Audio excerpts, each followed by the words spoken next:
다음은 김경식 의원 관련 수사 내용을 좀 살펴볼 텐데 지금 강선우 의원뿐만 아니라 지금 여러 명이 뭔가 돈을 건넨 정황 이런 것들이 계속해서 나오고 있습니다. 이번에는 전직 서울시 의회 관계자가 한 명 나왔고 저희도 보도를 해드렸습니다만 민주당 현역 의원에게도 금품을 건넨 듯한 정황이 그 통화 녹취가 있다는 거예요. 이게 수사가 만약에 누군가 또 한 명의 현직 의원이 유력하게 또 거론이 된다라고 하면은 이게 확대될 수도 있는 사안이죠. 당연히 그렇겠죠. 지금 이제 아마 서울시 의회뿐하고 누구한테 돈을 줘야 될까 이런 이제 논의를 했다는 거잖아요. 참으로 놀라운 일이고 저게 이제 민주당에서 발생했다는 게 더 놀랍습니다. 민주당이 그동안 자부심으로 가지고 있었던 민주당스러움 그 본연의 모습들이 있었는데 특히 이제 공천 돈 이런 거에서 상당히 이제 자신 있게 이야기한 부분이 있었는데 이 기왕 이렇게 이제 논란 그리고 녹취까지 나왔다고 한다면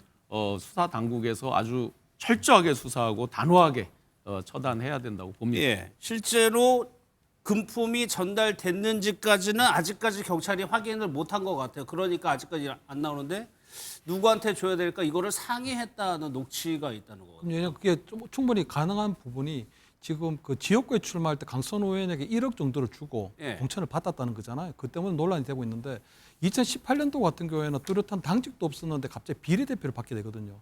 어떻게 보면 비례대표는 선거운동도 하지 않아도 되기 때문에 지역구에서 공천 받는 것보다 훨씬 어려운데 뚜렷한 당직도 없고 민주당에서 활동한 전력도 없는데 갑자기 영입돼가지고 공천을 받게 되거든요. 그렇기 때문에 저는 지금 당장은 2022년도에 강선우 의원에게 1억 원을 주고 공천을 받은 부분을 조사해야 되지만 실질적으로 볼 때는 본인이 처음 정계에 입문하게 된 2018년도 비례대표 선거부터 이거는 좀 살펴볼 필요가 있다. 그때 보면은 서울시의 공천관리위원회 간사는 또 지금 안규백 현 국방부 장관이 그때 당시에 간사를 했었거든요.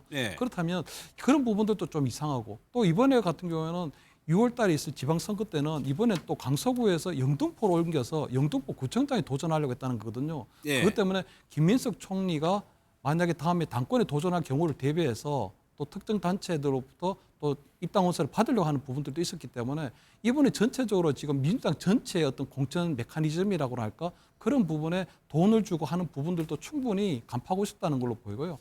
또 한편으로 볼 때는 이 김경식 의원이 보니까 서울시 의원을 하면서 본인의 동생 가족 회사에 지금 뭐 여러 가지 뭐 이 산하기관에서 수백억 원이 있다고 하는데 아마 저는 서울시 지금 서울시장 오세훈 시장 이 부분에 대한 어떤 특별 감사를 이 감사를 지시한 부분은 굉장히 옳다고 생각을 하는데 저는 김경식 의원뿐만 아니라 지방 의원들이 어떤 본인들의 지위를 이용해서 이러한 여러 가지 이권 개입을 했을 가능성이 굉장히 농후하다고 보이거든요. 그래서 저는 오세훈 서울시장이 김경식 의원뿐만 아니라 전체 서울시 의회에 대한 어떤 이러한 부분들에 대해서 전수조사를 할 필요가 있다고 보고 또 김동연 경기도지사도 그렇고 저는 지방의원들이 가지고 있는 어떤 여러 가지 이권 개입 때문에 공천 헌금이 오가는 그런 구조가 되고 있기 때문에 실질적으로 지방의원들이 이권 개입할 수 있는 이 부분들도 차단을 해야 공천 과정에서의 헌금 비리도 좀 줄어들지 않을까. 그렇다면 지금 오세훈 시장도 그렇고 김동연 지사도 그렇고 적어도 서울시나 경기도 또 대구 이런 데 지방의원들이 실질적으로 이런 이권 개입에 얼마나 개입했는지 부분에 있어서도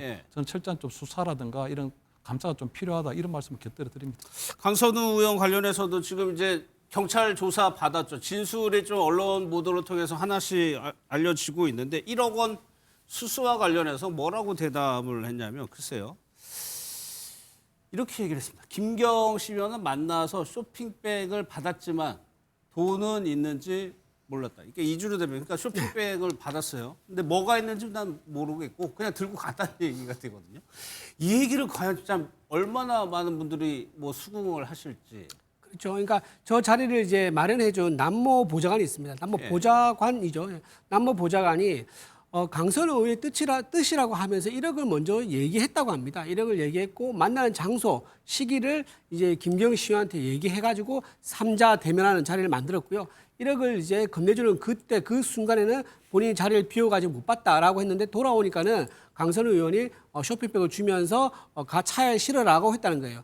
그러면은 남 보좌관이 본인이 혼자 상상을 해가지고 강 의원의 지시 없이 혼자 내가 강 의원한테 칭찬받기 위해서 1억을 받아내는 그런 상황이었다라고 이제 설명을 할 수 있는 건데 그게 상식적으로 납득이 되겠습니까? 그 큰 1억이라는 돈을 어떻게 위에 의원의 지시 없이 혼자 벌릴 수가 있었겠습니까? 예. 그리고 또 하나 그때 당시 상황을 보면 이렇습니다. 본인은 돈 구경 못했다고 했다 그랬는데 나중에 알고 보니까 1억을 주니까 쇼핑 받으면서 활짝 크게 웃으면서 아이고 뭘 이런 걸 다 이렇게 말을 했다고 라고 합니다. 진술했다고 하죠. 그렇죠. 그러니까 이게 쇼핑백에 안에 뭐가 들었는지를 알았다는 거죠. 예. 아침에 알았다는 거고 또 돌려줬다는 말도 그것도 거짓말이에요. 그때 즉시 돌려줬다는 말을 했지 않습니까? 근데 알고 보니까 6개월 뒤에요.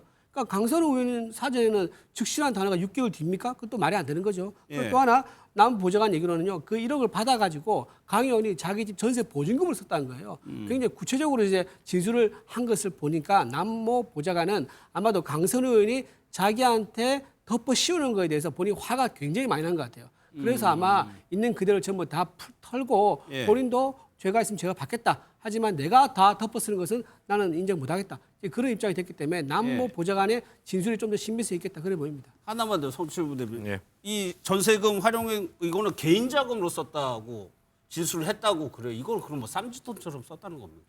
그러니까 전세 자금 이 개인 거는 그러니까 1억 원 받은 그거 돈 말고 네. 개인 경조사비 등으로 해놨던 개인 자금으로 전세 자금을 아, 충당했다. 개인 자금으로 그 설명이죠. 전세자금을 냈다. 근데 일단 지금 입장이 다른 거는 강선호 예. 의원의 목적과 김경시 의원의 목적이 다릅니다. 김경시 의원의 목적은 감형 쪽에 있는 것 같고요.